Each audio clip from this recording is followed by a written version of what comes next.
Welcome everyone to Lions Pride Fridays, powered by Vox. Today we're here at the Emirates Lions Park, chatting to Doc Rob, Senior Head Doctor for the Lions Rugby team. Doc Rob, thank you for taking time away from the team, chatting to us. I want to jump in immediately and just ask you, I think, a question that's come up quite a bit is, from a injury perspective, what was the main concern with getting the guys back, from being in COVID, coming back to the field? What was the main concern there from an injury point of view? Thanks, JP, and thanks for the opportunity to talk. From an injury point of view, at the beginning, it was guys had been doing a lot of training at home. They'd been sending GPS data through as to what they've been doing. But obviously, one can't do the same amount of training at home as one can in a team setting. So we started off with doing a whole bunch of tests on everyone in terms of functional movement tests and things that are usually risks. And then also fitness testing, which the coaches were doing to actually check where the shortfalls are. Okay. And the initial return, it was very much a slow phased-in process with waiting for government approval. So it was thinking that now you're allowed to train in groups of 5, and then we think next week you'll be able to do some contact, but then it's postponed for a few weeks, etc. So it's actually been close to 3 months that the guys have been training now.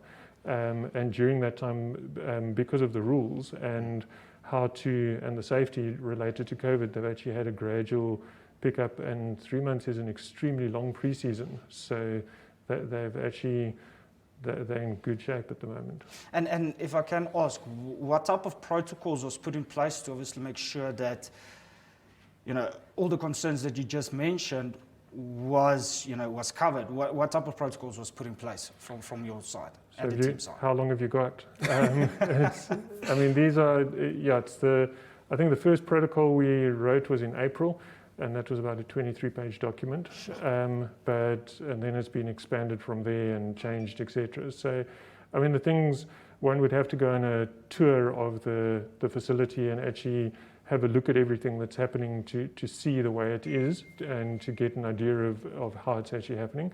But essentially it's wearing face masks all the time, doing as many functions outside as you can, washing hands with sanitizer frequently. There's a screening done before they come in, which is an app-based program. So it's a screen before you get to the door, and then a temperature check at the door, and no one's allowed in with any issues. They have to see the doctor before they can come in. And then the team room is divided into 1.5 meter by 1.5 meter squares, and the players are in groups of 5. So their groups of 5 sit together in the team room, and there's 10 fridges in the team room. So that each group of 5 has their own fridge. And in the medical area, the beds are 6 meters apart and only one player per practitioner. And the gym is divided it's a 60 by 20 meter gym, and there's 5 stations in the gym, which each have the set of equipment that they would need, but only 5 guys are allowed to in their individual pods are allowed to train in each section, and you can only have 5 pods at a time in the gym. Sure. So and on the field they're wearing. They can train if they're training in small groups without masks, but as soon as they're going into contact or training in bigger groups, then they train with masks on as well. So, things are completely different, but probably what we'd regard as a new normal. So, very true. Doc Rob, thank you so much. I think you've covered just a handful of protocols there. I'm sure, like you said, that 23-page was quite a bit to get in action. So, guys, from Lions Pride Friday, sponsored by Vox, thank you so much. We're going to go smash it. Doc Rob, thank you. Enjoy the day with the team. Thank you.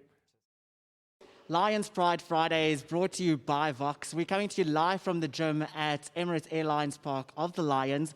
I'm here with Rupert, the head conditioning coach for the Lions, and I'm here to get the juice. I want to find the juiciest details about the Lions. We've done the serious stuff. We're here for the juicy stuff.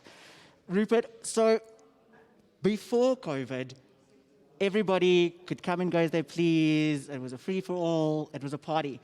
Now, after COVID, you've come back, and it's like going back to kindergarten. You've got your name on your bottle. You've got your little kiosk where your stuff needs to be. You need to keep a distance. Everything's labeled. So, as the conditioning coach, are you the mother hen to make sure that they stay in line?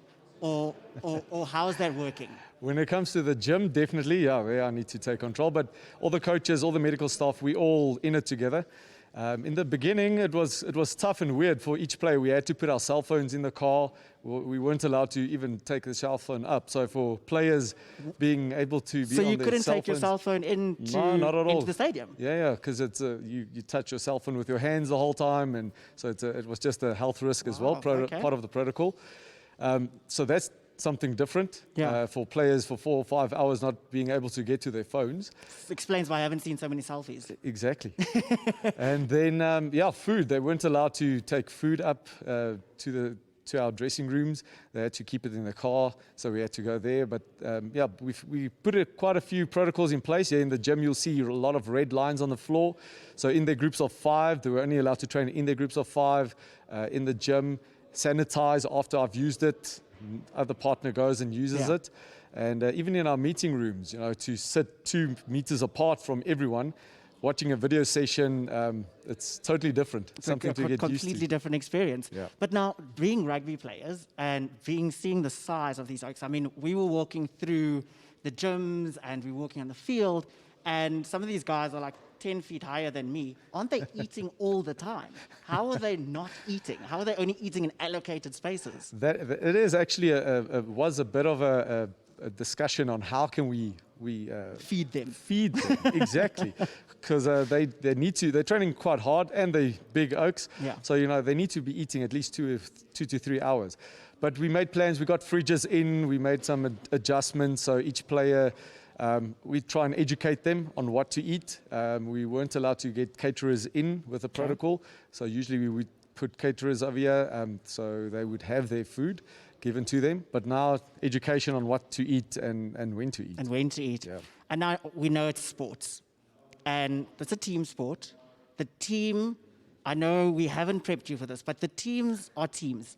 Who's been picked on? Who's stolen a water bottle? Who's put somebody's locker full of something? Come on, there has to be some juice that's happening here.